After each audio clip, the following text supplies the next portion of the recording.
লাদনের দিন রব্বুল আলামিন দিনের বেলা প্রথমবার মাহফিল হয়েছে এলাকায়। তুমি তোমার বিশেষ দয়ায় সাহায্য করেছ বলে আমরা সফল হতে পেরেছি মাবুদ।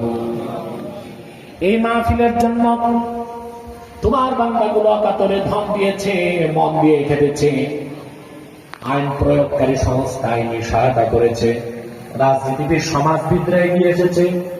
এত সুন্দর মাহফিলে তোমার বান্দা দুপুর বেলা তোমার বান্দারা বান্দিরা আরামের ঘুমকে হারাম করে মাহফিলে চলে এসেছে। আল্লাহ, তোমার বান্দার বান্দিদেরকে হাতে নেবার মতো আমার কাছে কিছু নাই, তাদেরকে তোমার কুদরতের হাতে সুপর্দ করে দিলাম। রব্বুল আলামিন, হৃদয়ের গভীর থেকে দোয়া করি, আল্লাহ তোমার আখিরি নবী নূর নবীজি আমার মুহাম্মদ সাল্লাল্লাহু আলাইহি ওয়াসাল্লাম